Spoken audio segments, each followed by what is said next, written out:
बच्चों 12th class के mathematics के अंतर्गत आज हम लोग डिटर्मिनेंट्स से स्टार्ट करेंगे।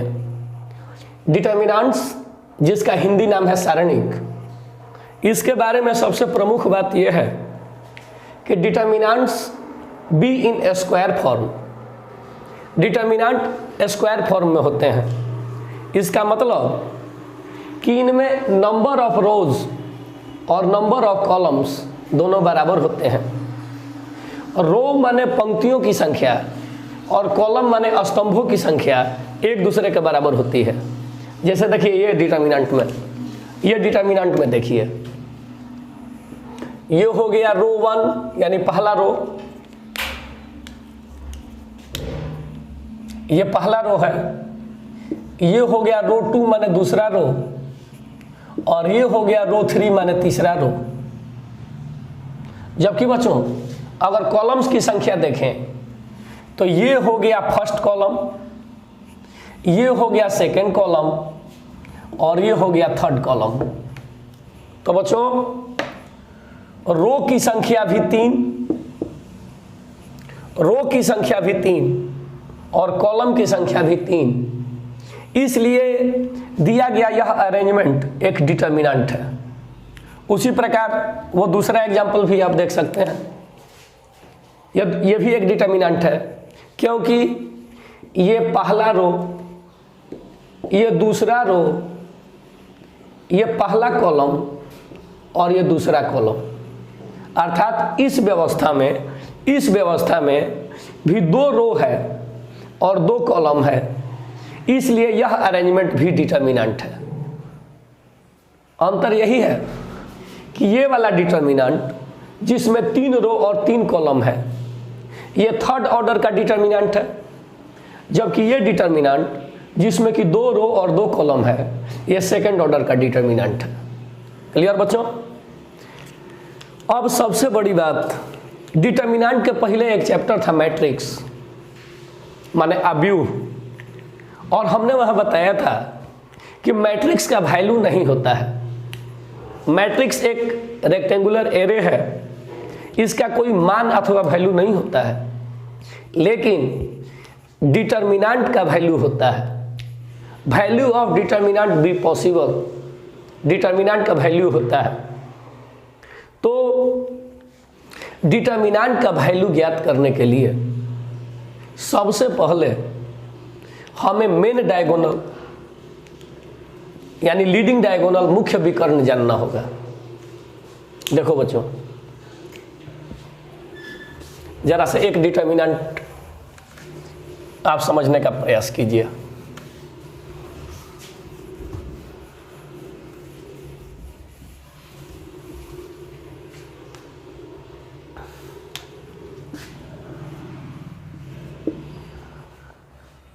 ये डिटर्मिनेंट समझने का प्रयास करो।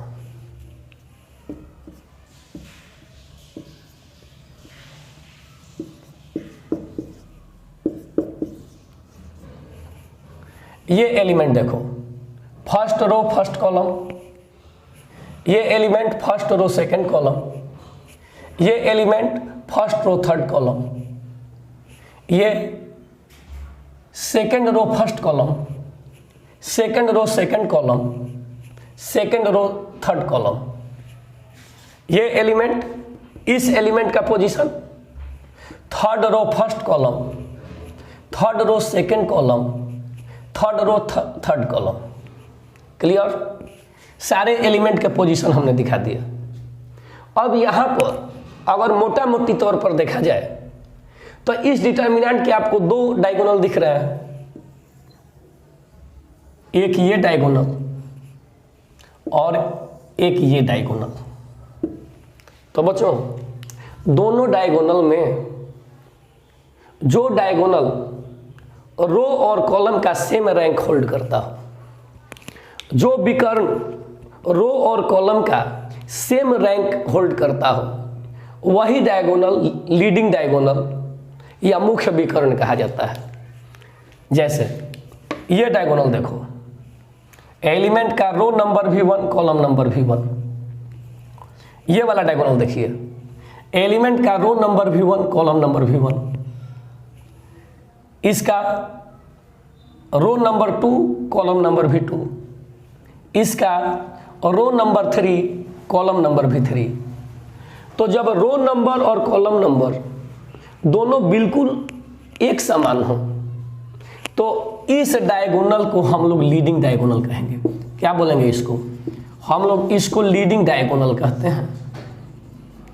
लेकिन इस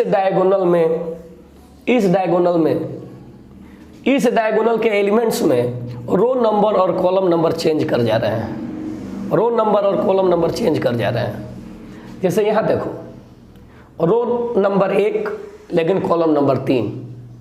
यहाँ देखिए, रो नंबर 2 कॉलम नंबर 2, लेकिन फिर यहाँ देखो, यहाँ बदल गया, रो नंबर 3 कॉलम नंबर 1। यानी रो और कॉलम दोनों सेम रैंक होल्ड नहीं करते हैं, इसलिए ये वाला डायगोनल डिटर्मिनेंट का लीडिंग डायगोनल नहीं माना जाएगा। ये डायगोनल लीडिंग डायगोनल नहीं माना जाएगा। क्लियर? चलो बच्चों, ये डिटर्मिनेंट का लीडिंग डायगोनल नहीं है, तो ये सिर्फ ये इसी को हम लोग लीडिंग डायगोनल या मुख्य विकर्ण, इसको हम लोग लीडिंग डायगोनल या मुख्य विकर्ण या सिर्फ विकर्ण भी कहते हैं। तो लीडिंग डायगोनल या मुख्य विकर्ण या सिर्फ विकर्ण भी कहते हैं। अब बच्चों, अगर 2 into 2 का सेकेंड ऑर्डर का अगर डिटर्मिनेंट रहा 1 2 3 4, 1 2 3 4, तो आप सभी को अंदाजा लग गया होगा कि ये आपका लीडिंग डायगोनल है। ये सेकेंड ऑर्डर का डिटर्मिनेंट देखो, तुमको पता लग गया होगा कि ये ही लीडिंग डायगोनल है, ये ही मुख्य विकर्ण है, ये ही मुख्य विकर्ण है। क्लियर? चलिए, अब इस मुख्य विकर्ण का कॉन्सेप्ट है मैट्रिक्स में, मुख्य विकर्ण का कॉन्सेप्ट है मैट्रिक्स में, लेकिन मुख्य विकर्ण का कॉन्सेप्ट डिटर्मिनेंट में बताने के पीछे एक रीजन है कि सेकेंड ऑर्डर के डिटर्मिनेंट का मान निकालने के लिए डायगोनल का प्रयोग करना पड़ता है। हालांकि डायगोनल का कॉन्सेप्ट ये मैट्रिक्स का कॉन्सेप्ट है, लेकिन इसको डिटर्मिनेंट में बताने के पीछे कारण यही है कि डायगोनल का प्रयोग सेकेंड ऑर्डर के डिटर्मिनेंट का मान निकालने के लिए किया जाता है। आइए देखें,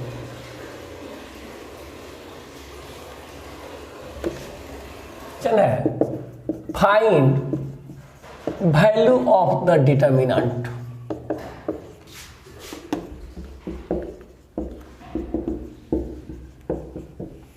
माने दिए गए डिटर्मिनेंट का वैल्यू माने मान बताना है आपको।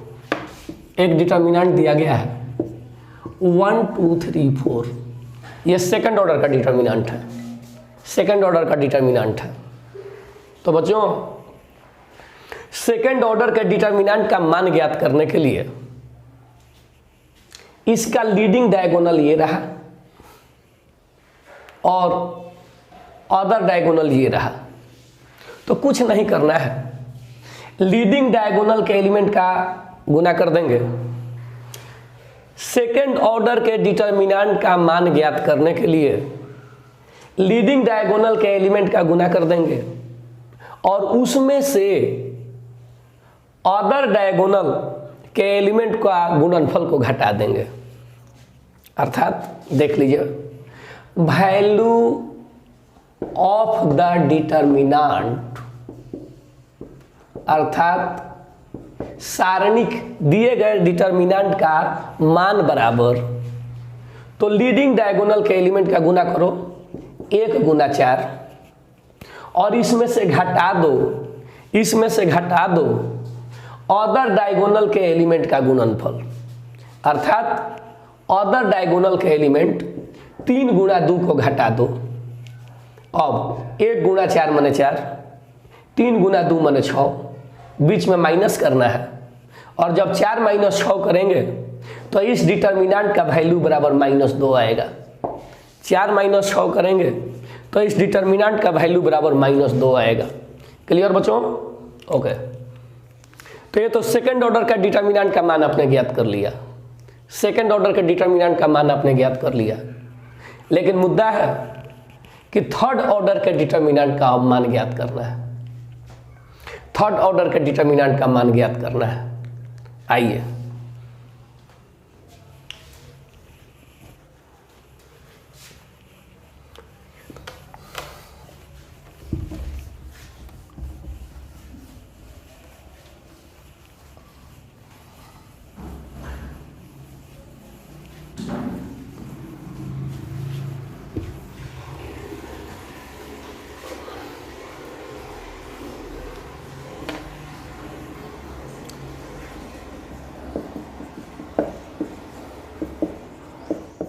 find the value of the determinant।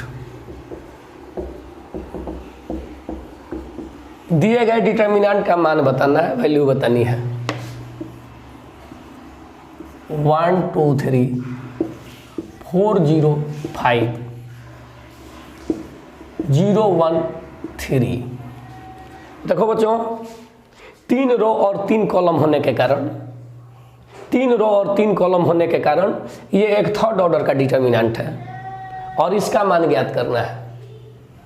तो पहले जब तक डिटर्मिनेंट का सारा प्रॉपर्टी हम नहीं जानते हैं, जब तक डिटर्मिनेंट के सारे गुण हम नहीं जानते हैं, तब तक हम डिटर्मिनेंट का वैल्यू एक्सपेंशन माने प्रसारण करके निकालेंगे।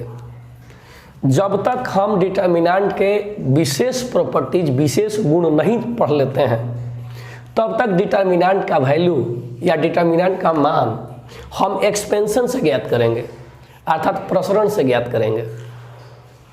तो एक्सपेंड करके, एक्सपेंशन करके डिटर्मिनेंट का मान ज्ञात करने के लिए आपको या तो कोई एक रो चुन लेना है या तो कोई एक कॉलम चुन लेना है।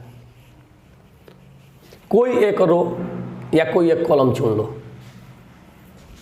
देखो, मान लिया कि हम R1 माने रो 1 के एक्सपेंशन से, मान लिया कि हम R1 माने रो 1 के एक्सपेंशन से हम इसका मान ज्ञात करना चाहते हैं।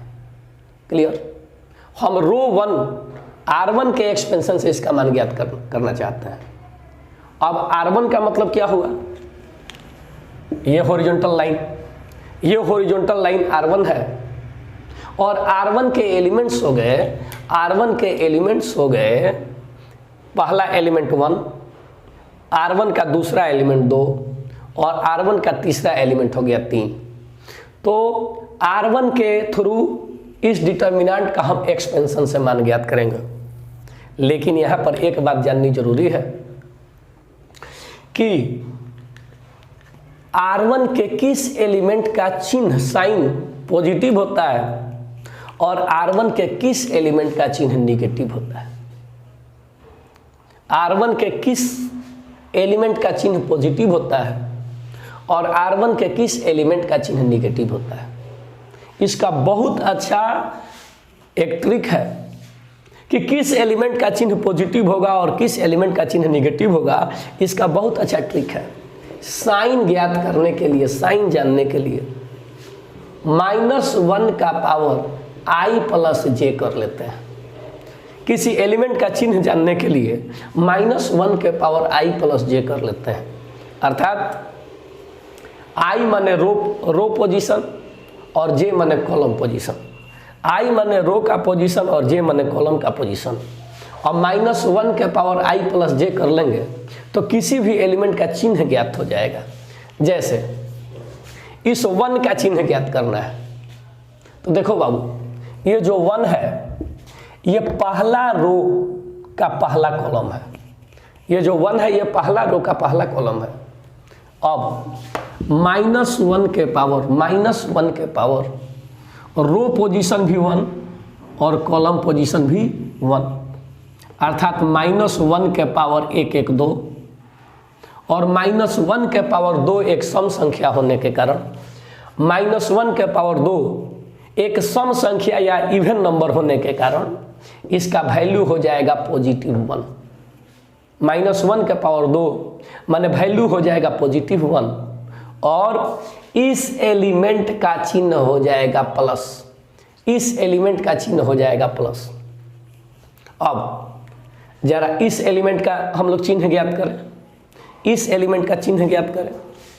तो मित्रों ये जो एलिमेंट है, ये जो एलिमेंट है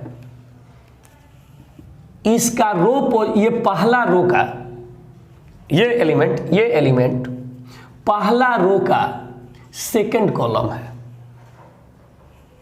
फर्स्ट रो सेकंड कॉलम, तो फर्स्ट रो का सेकंड कॉलम होने के कारण इस एलिमेंट का चिन्ह या साइन -1 के पावर रो पोजीशन 1 प्लस कॉलम पोजीशन 2, अर्थात -1 के पावर 1 + 2 माने 3 और -1 के पावर 3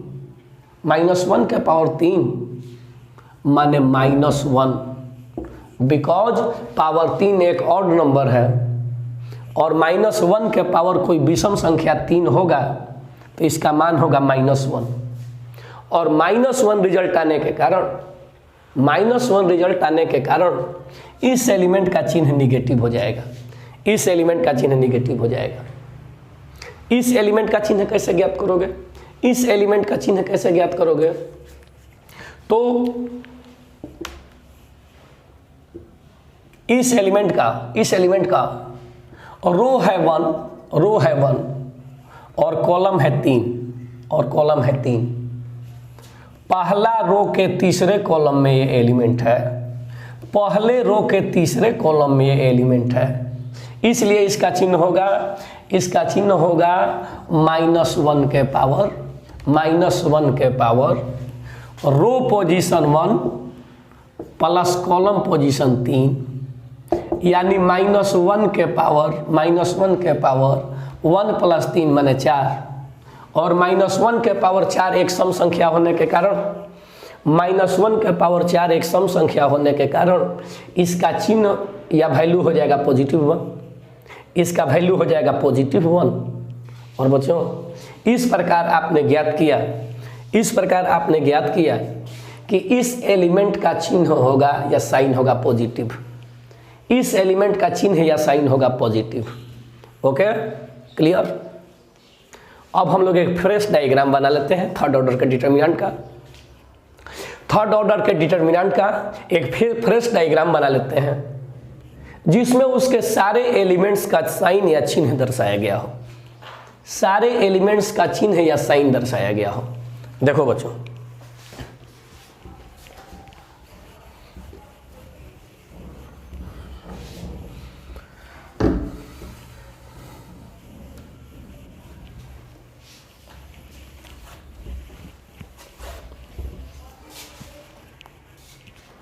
देखिए थर्ड ऑर्डर का determinant, first row first column का चिन्ह positive, first row second column का चिन्ह negative, first row third column का चिन्ह पॉजिटिव। अब ये सेकंड रो का फर्स्ट कॉलम,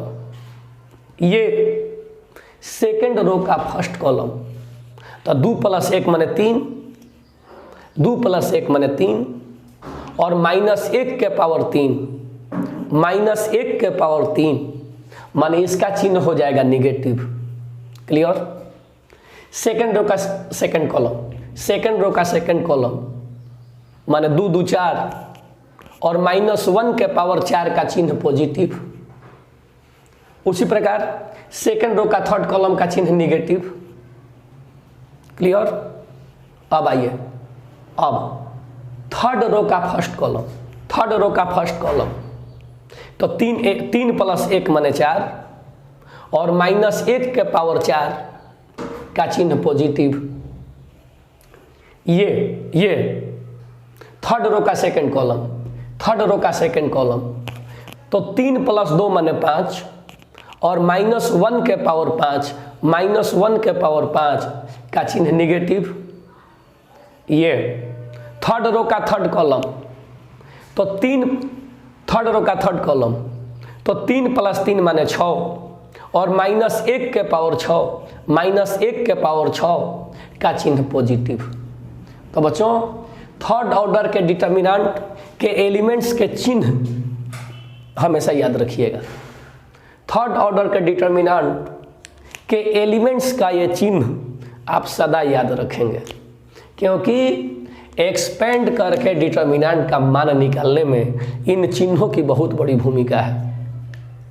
एक्सपेंड करके डिटर्मिनेंट का मान ज्ञात करने में इन चिन्हों की बहुत बड़ी भूमिका है। ओके, चलिए आइए अब इस डिटर्मिनेंट का हम लोग मान ज्ञात करें।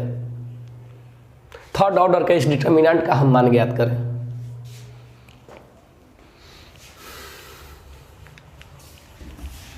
देख लो 1 2 3 4 0 5 0 1 3। चलिए इस डिटर्मिनेंट के वैल्यू निकालनी है। तो सबसे पहले आप ये कमिटमेंट कर लीजिए कि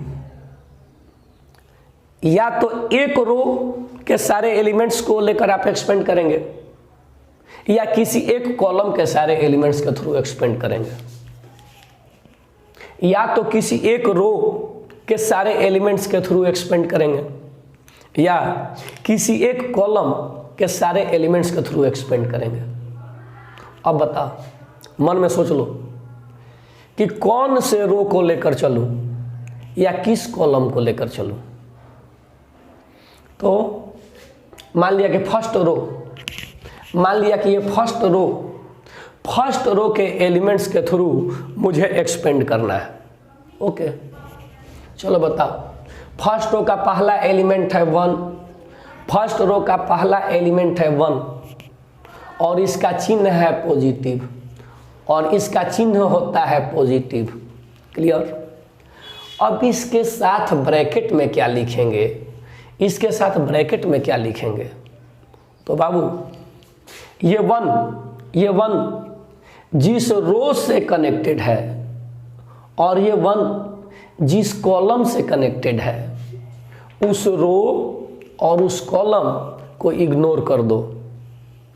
ये 1 जिस रो से कनेक्टेड है और जिस कॉलम से कनेक्टेड है, उस रो और कॉलम को इग्नोर कर दो। तो क्या बचा आपके पास? आपके पास बच गया 0 5 1 3। आपके पास बच गया 0 5 1 3। अब 0 5 1 3 का मान तो आपको निकालने आता है, 0 5 1 3 का मान तो आपको निकालने आता है। ये तो सेकंड ऑर्डर के डिटर्मिनेंट का मान निकाल लेंगे। कैसे? तो 0 गुना 3 माइनस 1 गुना 5। क्लियर? उसी प्रकार अब फर्स्ट रो का दूसरा एलिमेंट, फर्स्ट रो का दूसरा एलिमेंट है 2, फर्स्ट रो का दूसरा एलिमेंट है 2, लेकिन इसका चिन्ह है निगेटिव, इसका चिन्ह होता है निगेटिव। तो फर्स्ट रो का दूसरा एलिमेंट है 2 और इसका चिन्ह निगेटिव। अब आपको क्या करना है?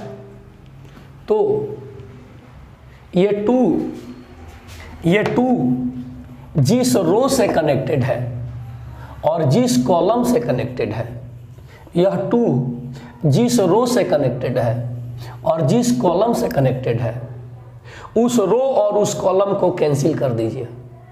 तो क्या मिला आपको? आपको मिला 4 5 0 3। आपको मिला 4 5 0 3 और 4 5 0 3 का वैल्यू क्या होगा? तो 4 गुना 3, 4 गुना 3 माइनस 0 गुना 5, माइनस 0 गुना 5। क्लियर? अब फर्स्ट रो का आखिरी एलिमेंट, फर्स्ट रो का आखिरी एलिमेंट 3 फर्स्ट रो का आखिरी एलिमेंट 3 और इसका चिन्ह होता है पॉजिटिव, इसका चिन्ह होता है पॉजिटिव, और ये तीन जिस रो से कनेक्टेड है और जिस कॉलम से कनेक्टेड है, जिस रो से कनेक्टेड है और जिस कॉलम से कनेक्टेड है, उस रो और उस कॉलम को हम कैंसिल कर देंगे तो हमें क्या मिलेगा? हमें मिलेगा 4001, 4001 अर्थात 4 गुना 1 minus 0 Guna 0।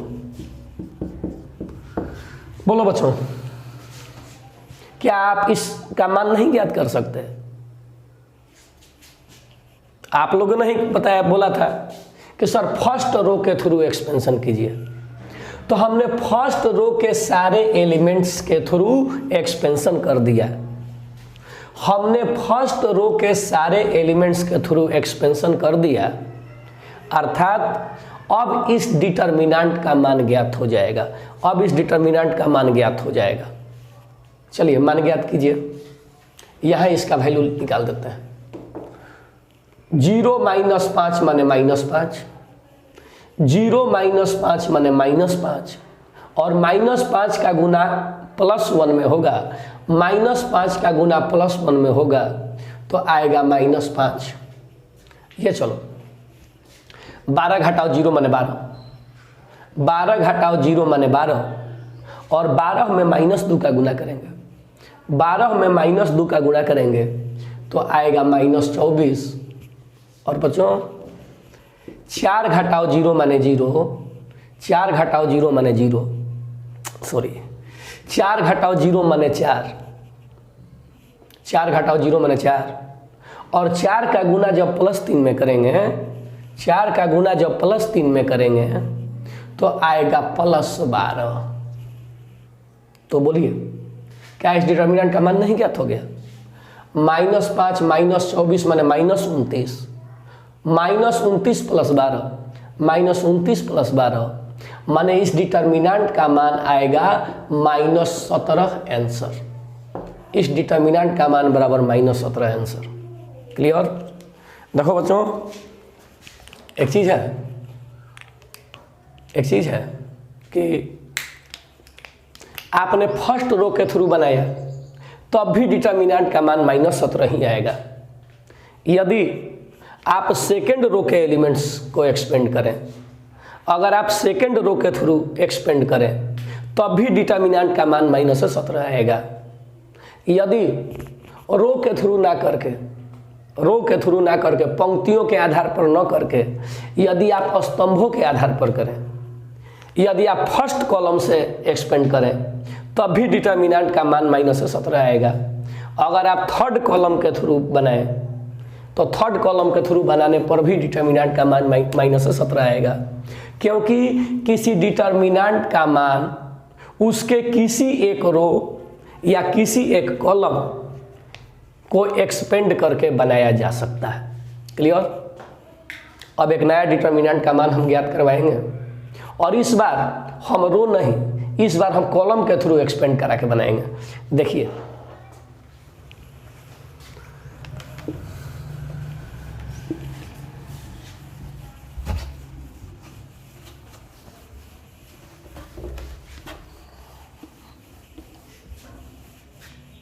Find value of the determinant.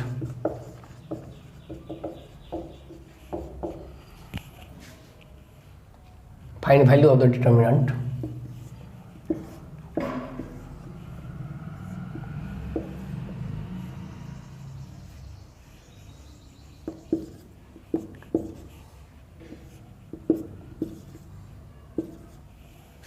अब देख लीजिए, ये एक डिटर्मिनेंट की वैल्यू ज्ञात करनी है, और इस बार हम लोग पहले रो के एक्सपेंशन से नहीं बल्कि पहले कॉलम के एक्सपेंशन से बनाएंगे, पहले कॉलम के एक्सपेंशन से बनाएंगे। तो चलो बताओ, पहले कॉलम के सारे एलिमेंट्स का थोड़ा साइन लिखवा दीजिए। पहले कॉलम के सारे एलिमेंट्स का साइन लिखवा दीजिए। तो अभी एक्सपेंशन चार्ट में हम बताए कि इसका साइन पॉजिटिव, इसका साइन नेगेटिव और इसका साइन पॉजिटिव होता है। अभी हमने एक्सपेंशन चार्ट में बताया कि इसका साइन पॉजिटिव, इसका साइन नेगेटिव और इसका साइन पॉजिटिव होता है। फिर क्या है, जिस एलिमेंट को उठाना उस एलिमेंट से कनेक्टेड रो को भी कैंसिल कर देना और उस एलिमेंट से कनेक्टेड कॉलम को भी कैंसिल कर देना। जैसे ये 0 साइन पॉजिटिव और इसके रो और इसके कॉलम को कैंसिल किया, इस 0 के रो और कॉलम को कैंसिल किया तो आ गया 3 इकाई 3 माइनस 2 चौके 8। क्लियर? अब चलो बाबू, अब कॉलम का दूसरा एलिमेंट 3 को उठाया,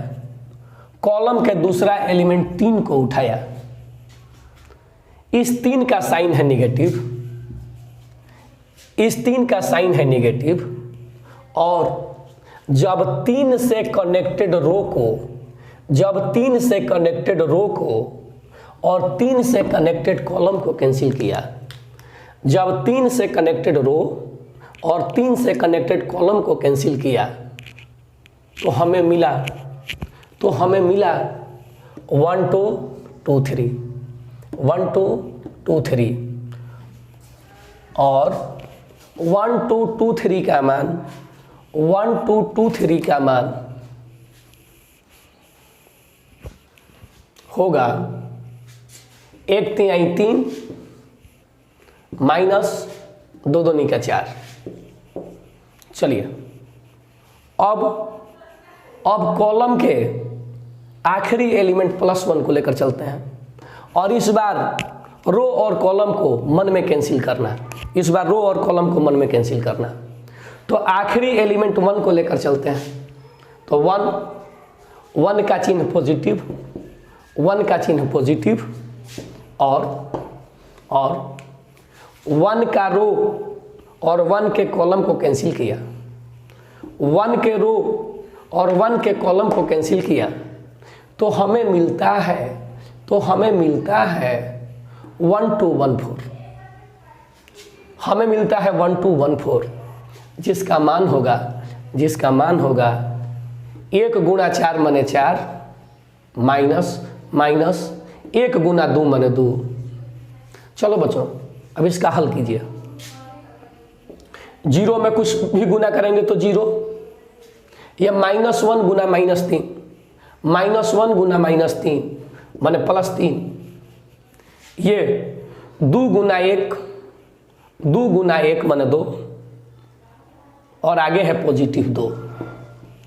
बच्चों 0 + 3 + 2, 0 + 3 + 2 माने इस डिटर्मिनेंट का मान बराबर 5 आंसर, इस डिटर्मिनेंट का मान बराबर 5 आंसर।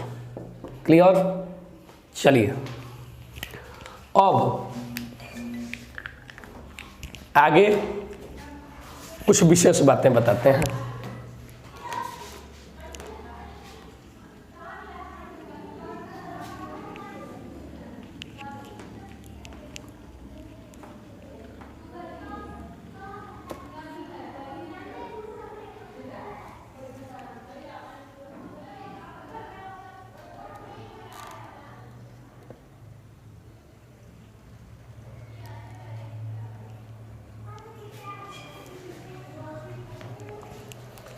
चलो बच्चों आगे बढ़ते हैं।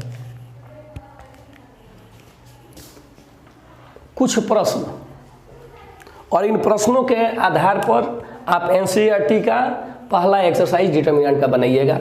2-4 प्रश्न बता देते हैं।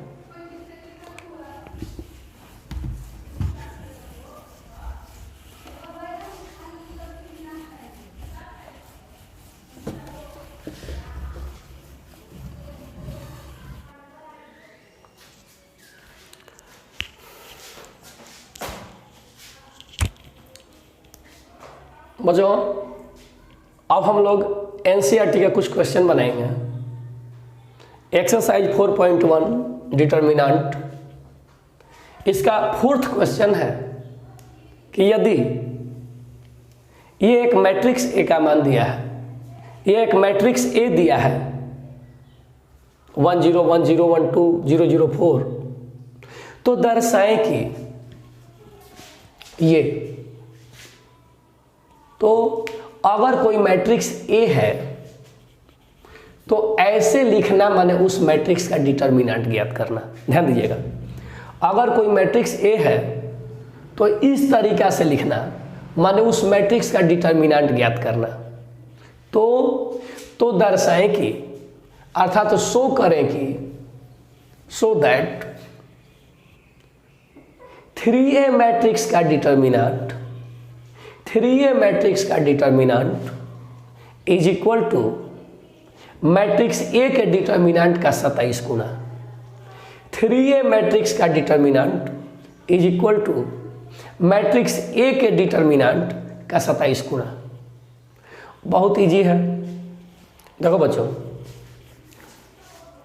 अगर मैट्रिक्स ए का रूप यह है तो मैट्रिक्स 3A का रूप ज्ञात करने के लिए हम मैट्रिक्स ए के सारे एलिमेंट में 3 का गुना कर देंगे।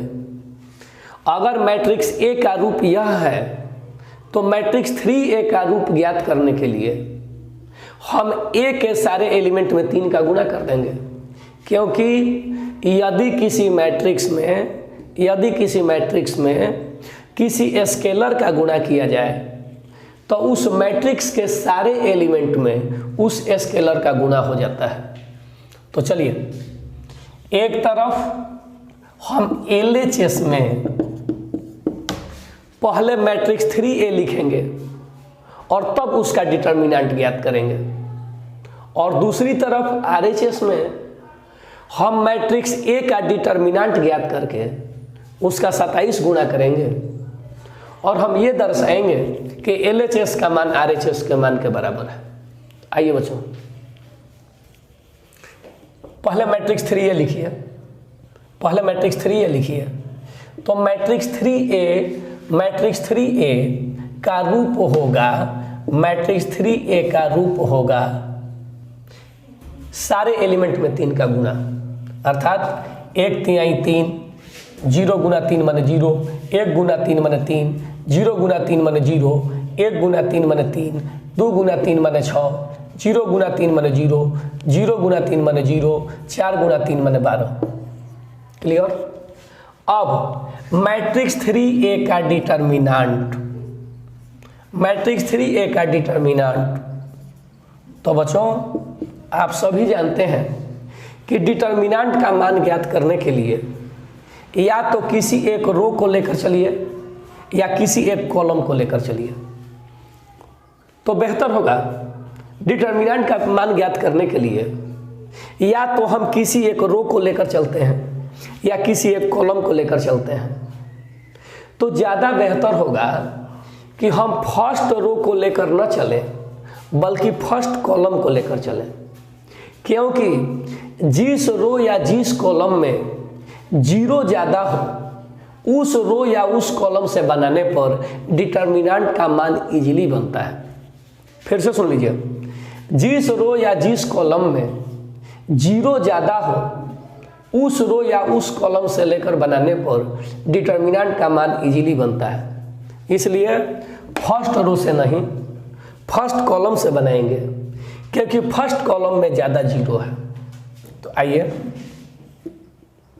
इसका चिन्ह पॉजिटिव, इसका चिन्ह नेगेटिव, इसका चिन्ह पॉजिटिव। चलो बाबू, 3 इंटू 12 या 36 माइनस 6 गुना 0 माने 0। अब -0 में किसी भी रूप से गुणा करेंगे तो इस 0 का विस्तार 0 ही आएगा।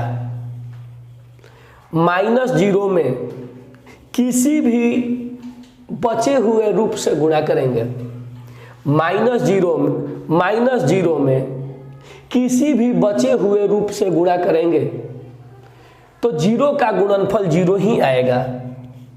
और आगे +0 में किसी भी बचे हुए रूप से गुणा करेंगे तो गुणनफल 0 ही आएगा।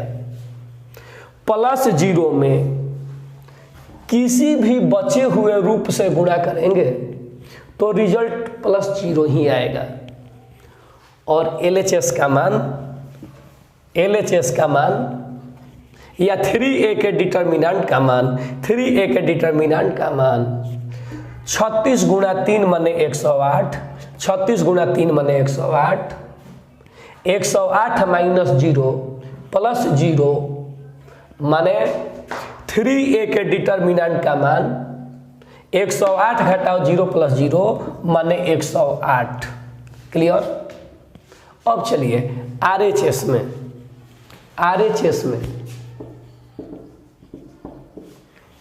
डिटर्मिनेंट A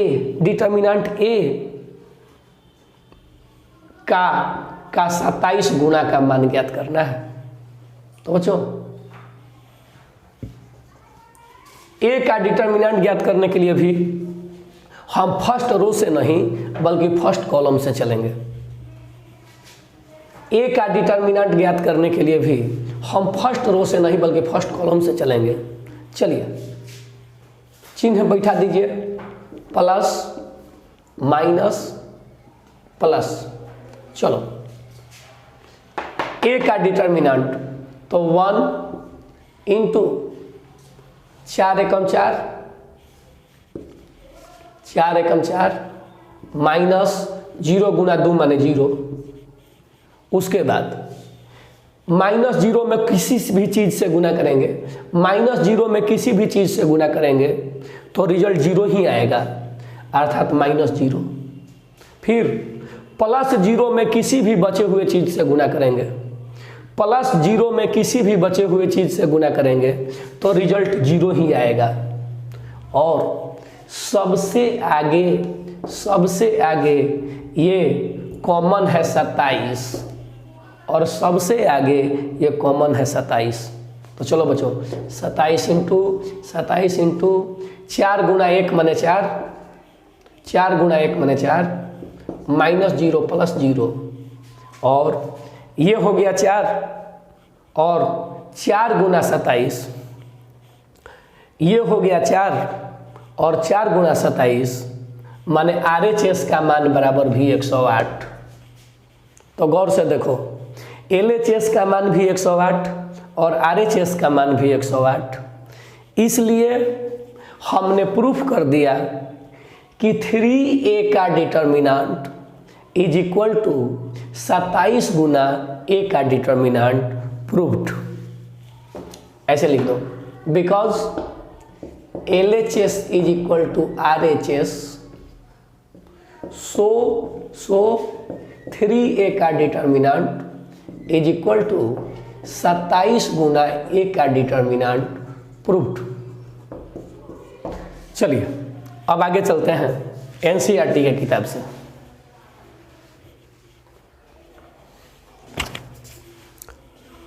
एक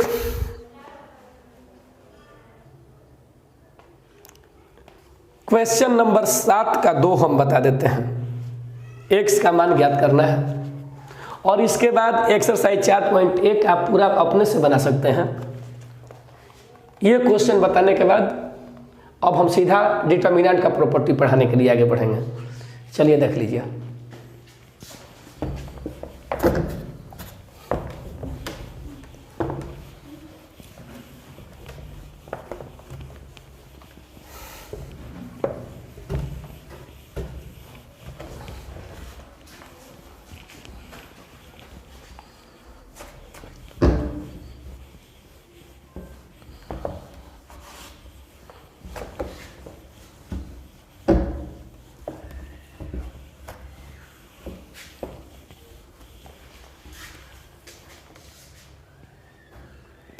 चलिए देखिए क्वेश्चन नंबर 7 का दूसरा, x का मान बताना है फाइंड वैल्यू ऑफ x दिया गया है कि 2 3 4 5। देखो ऐसे माने डिटर्मिनेंट फॉर्म है is equal to x3 2x5। बच्चों ये LHS का डिटर्मिनेंट RHS के डिटर्मिनेंट के बराबर है तो x का मान ज्ञात कीजिए। तो जब डिटर्मिनेंट का रूप बराबर है तो इन डिटर्मिनेंट के वैल्यू भी बराबर होंगे, इसलिए लेफ्ट डिटर्मिनेंट का value is equal to right determinant का वैल्यू, और वैल्यू बराबर करके हम RHS का मान ज्ञात कर सकते हैं। यह सेकंड ऑर्डर का डिटर्मिनेंट है, इसका वैल्यू होगा 2 5 10 घटाओ 4 3 12 10 घटाओ 12 बराबर इस राइट वाले डिटर्मिनेंट का वैल्यू, तो राइट वाले डिटर्मिनेंट का वैल्यू 5x माइनस 6x। चलिए ये -2 is equal to -x, minus minus cancel और x is equal to 2 answer. Okay बच्चों, okay done.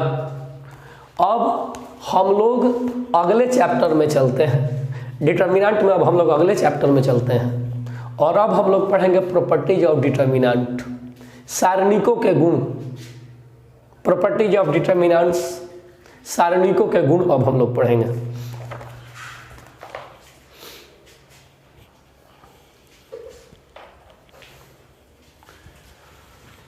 Properties of determinants, सारणिकों के गुण।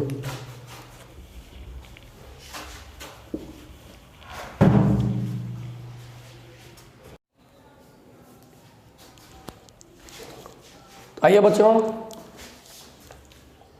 अब हम लोग डिटर्मिनेंट का प्रॉपर्टी माने सारणिकों के गुण पढ़ते हैं। पहली प्रॉपर्टी, डिटर्मिनेंट का पहला गुण, rows and columns of a determinant may be interchanged. माने किसी डिटर्मिनेंट की संगत पंक्तियों को संगत स्तंभों में और संगत स्तंभों को संगत पंक्तियों में परिवर्तित किया जा सकता है। और रोज को कॉलम्स में चेंज कर सकते हैं और कॉलम्स को रोज में चेंज कर सकते हैं। इससे डिटर्मिनेंट के मान में कोई परिवर्तन नहीं आता है। रो को कॉलम में बदल देने और कॉलम को रो में बदल देने से डिटर्मिनेंट के मान में कोई परिवर्तन नहीं आता है। जैसे मान लें कि यह एक डिटर्मिनेंट है 1 2 3 4 5 6 7 8 9। अब अगर इसके रो को हम कॉलम बना दें और कॉलम्स को हम रो बना दें तो डिटर्मिनेंट के मान में कोई परिवर्तन नहीं आएगा। तो इंटरचेंज करने के बाद रो को कॉलम में और कॉलम को रो में इंटरचेंज करने के बाद डिटर्मिनेंट का रूप ये होगा, पहला रो में 1 4 7, पहला रो में 1 4 7, दूसरे रो में 2 5 8 और तीसरे रो में 3 6 9 आ जाएंगे। और रो और कॉलम को आपस में परिवर्तित करने के बाद भी डिटर्मिनेंट के मान में कोई परिवर्तन नहीं आएगा। अर्थात मूल डिटर्मिनेंट का मान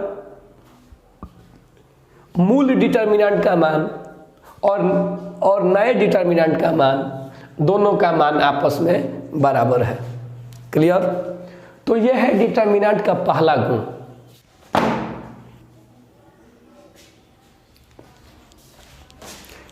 दूसरी प्रॉपर्टी, डिटर्मिनेंट की दूसरी property, sign of a determinant get changed if 2 rows और 2 columns आर इंटरचेंज्ड।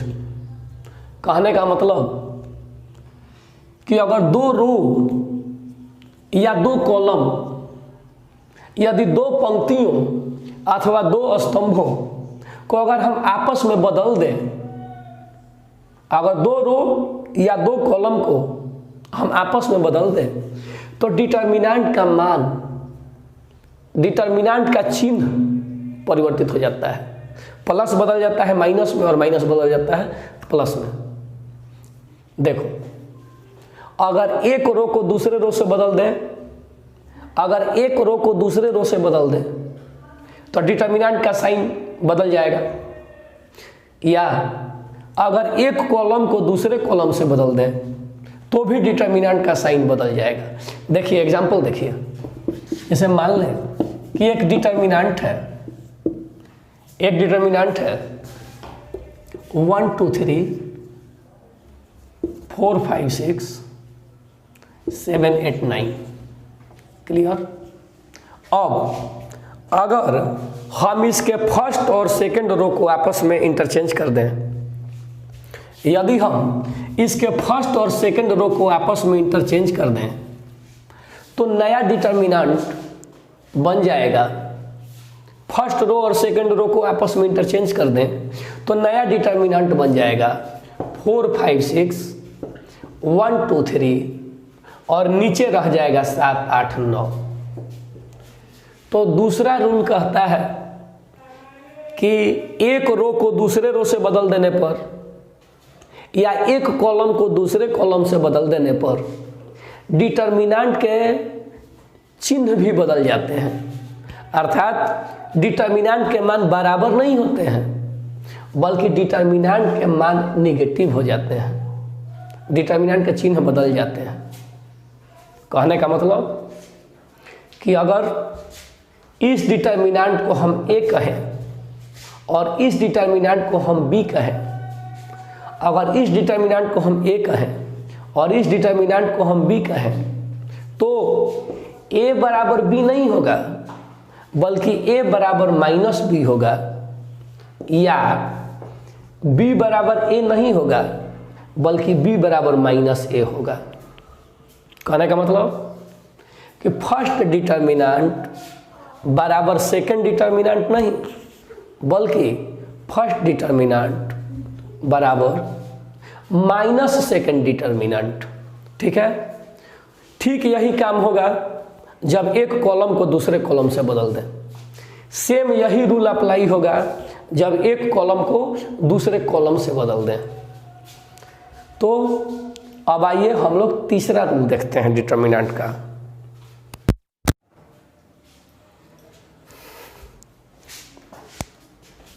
देखिए, अब डिटर्मिनेंट का तीसरा नियम,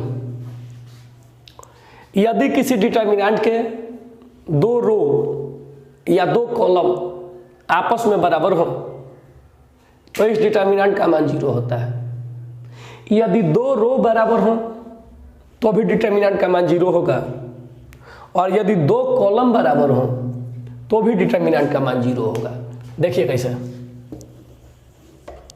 यह डिटर्मिनेंट देखो 1 2 3 4 5 6 1 2 3। देखो बाबू, इस डिटर्मिनेंट का फर्स्ट रो और थर्ड रो, फर्स्ट रो और थर्ड रो दोनों आपस में बराबर होने के कारण इस डिटर्मिनेंट का मान बराबर 0 होगा। या एक और डिटर्मिनेंट देखिए 4 5 6 3 5 1 4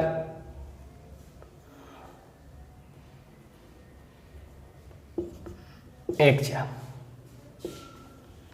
सॉरी, यहाँ 4 5 6 नहीं, बल्कि यहाँ 4 5 5 हमने कर दिया।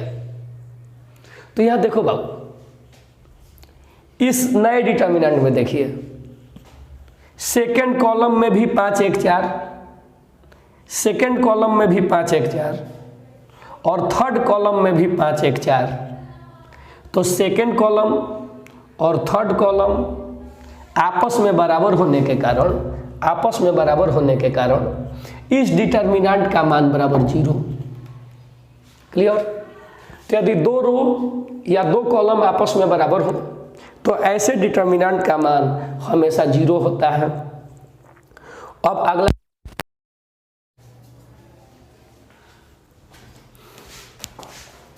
अब देखिए डिटर्मिनेंट का चौथा रूल। यदि डिटर्मिनेंट के किसी एक रो या किसी एक कॉलम के सारे एलिमेंट्स को किसी कांस्टेंट से गुना करें, किसी एक रो के सारे एलिमेंट को या किसी एक कॉलम के सारे एलिमेंट्स को किसी कांस्टेंट से गुना करें, तो डिटर्मिनेंट का मान भी उतना ही गुना हो जाता है। बात समझिए क्या हम कहना चाहते हैं। जैसे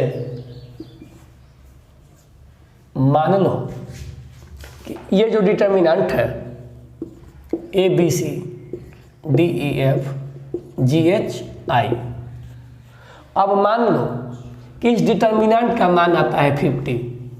मान लीजिए कि इस डिटर्मिनेंट का मान आता है 50, लेकिन यदि किसी एक रो में, यदि किसी एक रो के सारे एलिमेंट में हम 3 का गुना कर दें, किसी एक रो के सारे एलिमेंट में हम 3 का गुना कर दें, तो डिटर्मिनेंट के मान में भी 3 का गुना हो जाएगा। अगर किसी एक रो के सारे एलिमेंट में हम 3 का गुना कर दें, तो डिटर्मिनेंट के मान में भी 3 का गुना हो जाएगा। या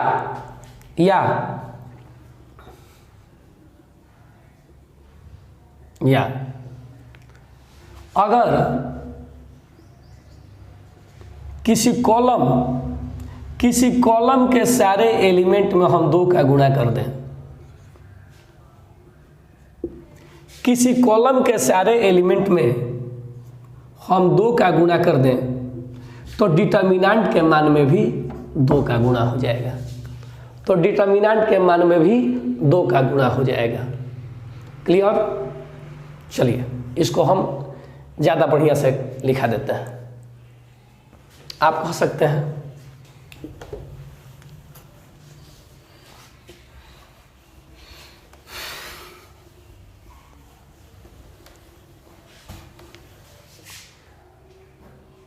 यदि 1 2 3 4 5 6 7 8 9 इस डिटर्मिनेंट को हम ए कहें, इस डिटर्मिनेंट को हम ए कहें, या इस डिटर्मिनेंट का मान बराबर ए, इस डिटर्मिनेंट के वैल्यू बराबर ए, और यदि हम सेकेंड रो के हर एक एलिमेंट में के का गुणा कर दें, सेकेंड रो के हर एक एलिमेंट में हम के का गुणा कर दें। आगे चलिए, इसको रहने दीजिए। यदि इस डिटर्मिनेंट का मान बराबर ए, तो नीचे लिखते हैं, तो यदि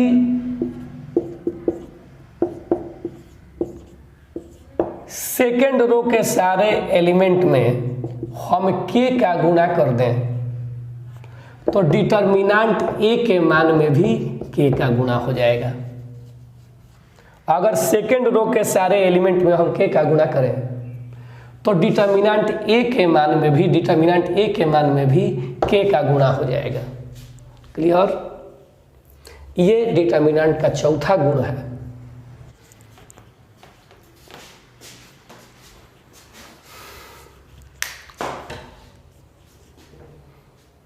डिटर्मिनेंट है, ये डिटर्मिनेंट का 5वां गुण हम आपको समझा रहे हैं। Fifth property, fifth rule of determinant. बाबू ये डिटर्मिनेंट है, इसके फर्स्ट रो के एक एलिमेंट में ए जुटा हुआ है, दूसरे एलिमेंट में बी जुटा हुआ है, तीसरे एलिमेंट में सी जुटा हुआ है। तो इस डिटर्मिनेंट को हम दो रूपों में, तो इस डिटर्मिनेंट को हम 2 खंडों में बांट सकते हैं। तो इस डिटर्मिनेंट को हम 2 खंडों में बांट सकते हैं। कैसे?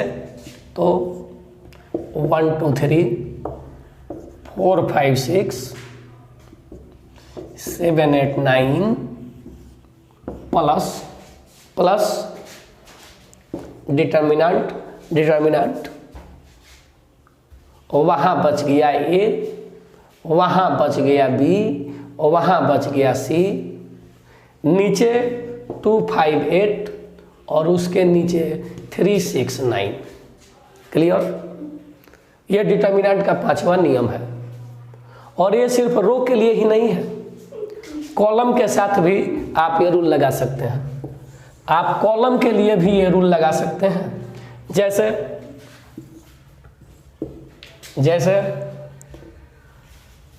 1 2 3 4 5 6 7 8 9 और यदि सेकेंड कॉलम में यहाँ x जुटा हो, यहाँ y जुटा हो और यहाँ z जुटा हो, तो बच्चों इस डिटर्मिनेंट को आप दो भागों में बांट सकते हैं। इस डिटर्मिनेंट को आप दो भागों में बांट सकते हैं। कैसे? तो 147 258 369 प्लस 147 XYZ 369। क्लियर? चलिए अब डिटर्मिनेंट का छठा रूल,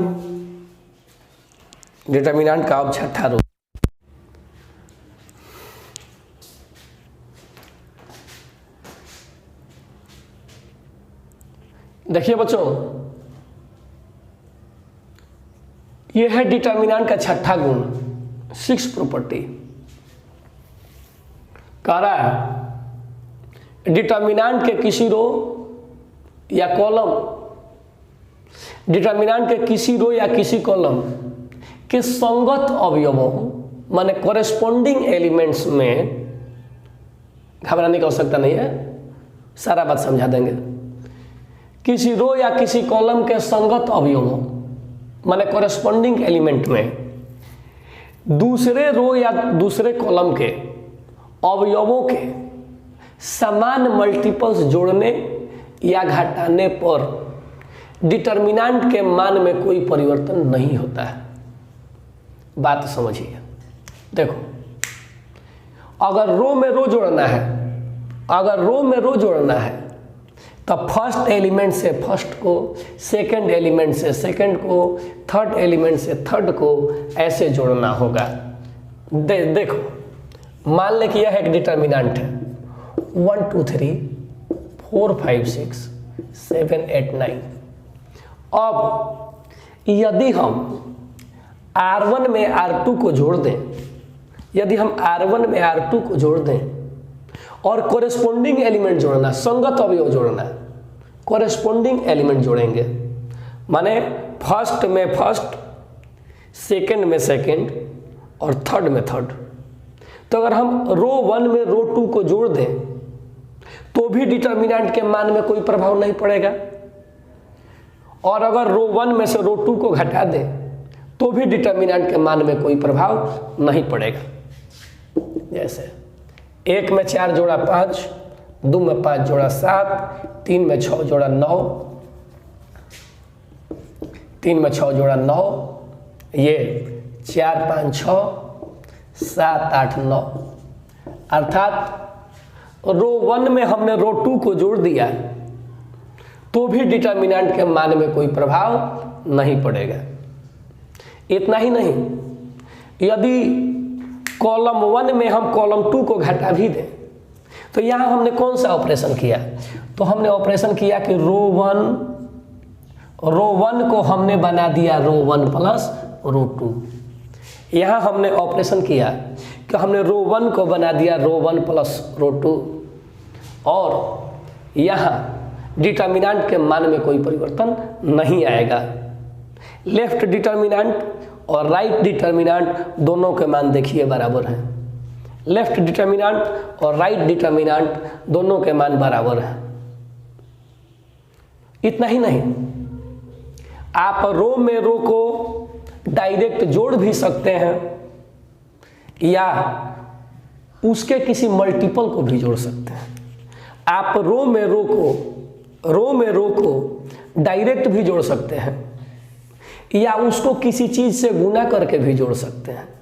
जैसे R1 में R2 को हम डायरेक्ट भी जोड़ सकते हैं या R1 में R2 के दुगुना को भी जोड़ सकते हैं।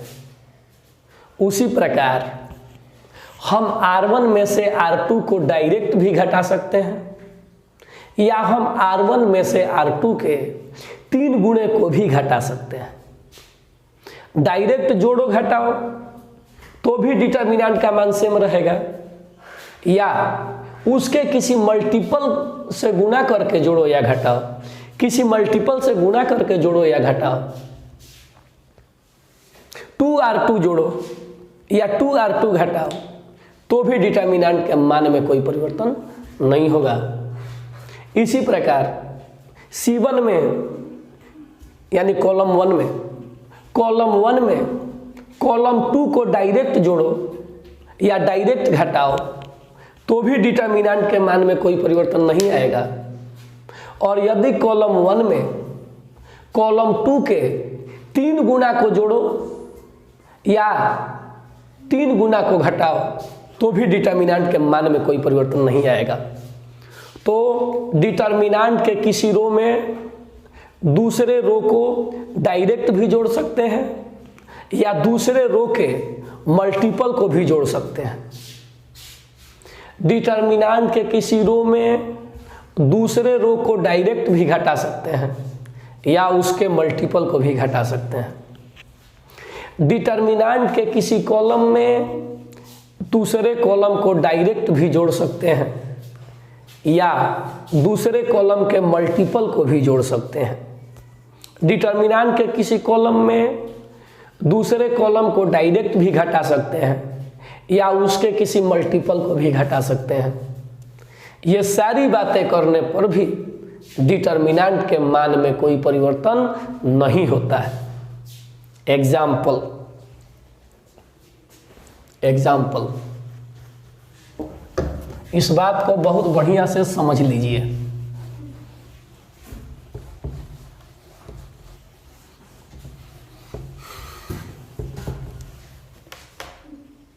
देखिए,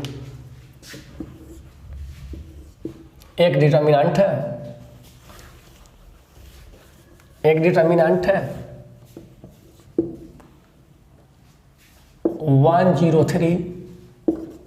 412 513 और हम यहाँ ऑपरेशन करेंगे C1 को बदलकर हम C1 - 2C3 करना चाहते हैं। हम कॉलम 1 को बदलकर कॉलम 1 -2 कॉलम 3 करना चाहते हैं। तो करो, माने हम कॉलम 1 में से कॉलम 3 का दुगुना घटाना चाहते हैं। तो 1 में से 3 दूनी का 6 गया, 1 में से 3 दूनी का 6 घटेगा तो -5। 4 में से 2 दूनी का 4 घटेगा, 4 में से 2 दूनी का 4 घटेगा तो 0। 5 में से 3 दूनी का 6 घटेगा तो -1 और बाकी सबको उतार दीजिए 0 1 1 3 2 3 और ये परिवर्तन करने के बाद भी डिटर्मिनेंट के मान में कोई परिवर्तन नहीं आएगा। अर्थात लेफ्ट डिटर्मिनेंट और राइट डिटर्मिनेंट दोनों के मान बराबर होंगे। लेफ्ट डिटर्मिनेंट और राइट डिटर्मिनेंट दोनों के मान आपस में बराबर होंगे। एकदम क्लियर बच्चों? Very good. चलिए